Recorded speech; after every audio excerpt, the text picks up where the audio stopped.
What do people actually think when they think of love? Is it the feeling of butterflies in your stomach? Is it receiving care and support from someone who understands you? Is it the safety of being known? Most people, when asked, say that personality matters most. They say it is about compatibility, shared values, emotional depth, and they are right. That is what they truly believe.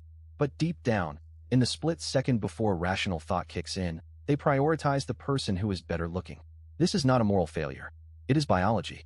Attraction is not a choice. It is a response, a reaction that happens in milliseconds before your conscious mind ever enters the room. And here is where the contradiction lives. We say we want depth, but we swipe on faces.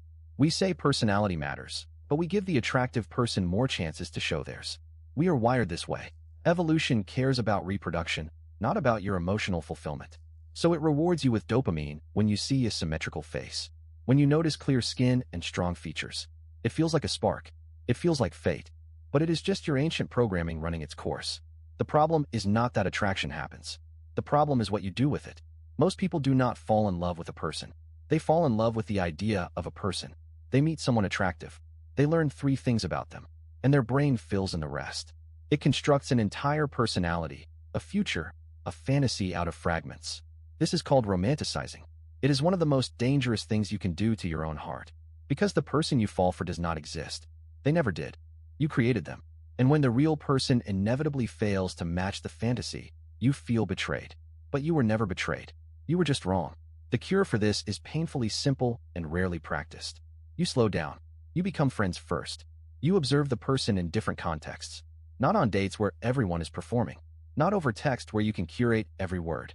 But in real life. Over time. When you see how they treat people who can do nothing for them. When you see how they handle stress. When you see what they are like on a boring Tuesday afternoon. That is when you start to see the actual person. Not the projection. Not the fantasy. The real, flawed, complicated human being. And only then can you decide if you actually like them. Not the idea of them. Not the story you are telling yourself. Them. Now let us address the practical problem. Pursuing love comes with a lot of wasted time. Messages that go nowhere. Dates with people you know after 5 minutes are not right. Months invested in relationships that collapse. How do we waste the least amount of time? The answer is not to be more efficient. It is to redefine what wasting time means. Every interaction teaches you something. Every failed date clarifies what you want. Every heartbreak shaves off another layer of illusion about yourself. None of it is wasted if you are paying attention. The only true waste of time is repeating the same mistake without learning from it. If you keep chasing people who are emotionally unavailable, that is not bad luck. That is a pattern. If you keep falling for the idea of someone before knowing them, that is not romantic. That is escapism. And if you keep prioritizing looks over character and wondering why your relationships feel empty, that is not the world's fault. That is a choice you keep making. This is why people love to watch romance dramas. It makes perfect sense when you understand what the brain is doing. A romance drama gives you the butterflies without the risk, the slow burn without the uncertainty, the grand gesture without the disappointment. It is emotional pornography. It satisfies the craving for romantic intensity without requiring you to be vulnerable with another human being. You go home after watching it feeling like you experienced something, like you were in love for an hour, and maybe that feeling carries you through the loneliness for another day. There is nothing wrong with this, but it is worth noticing what it is. It is a substitute, a beautiful, well-crafted, emotionally intoxicating substitute for the real thing. And the more you consume substitutes, the harder the real thing feels. Because real love does not have a script. It does not have a soundtrack that tells you how to feel. It does not cut to the next scene when things get awkward. Real love is messy and boring and uncertain and slow. And it asks something of you that no drama ever will. It asks you to be seen, fully, without the curated version, without the highlight reel. And that is terrifying. I realize I might be thinking about this too logically. And perhaps being logical in an illogical world is itself illogical. Love does not follow equations. It does not run on cost-benefit analysis.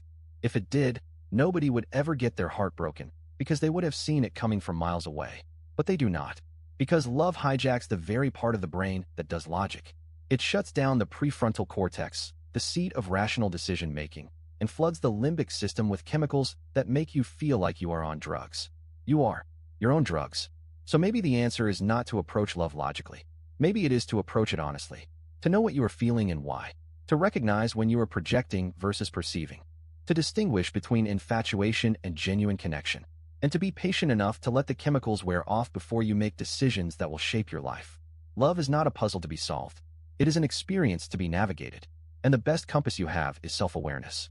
Knowing yourself, knowing your patterns, knowing what you are actually looking for versus what you have been told to look for. That is not logical. That is wise. And wisdom is the only thing that stands a chance against a feeling that is designed to override your better judgment. So yes, romanticize less. Pay attention more. Be friends first. Waste time intentionally. And when you feel those butterflies, enjoy them. They are real. They are beautiful. But remember that they are just chemicals. The love that lasts is the one you choose after they settle.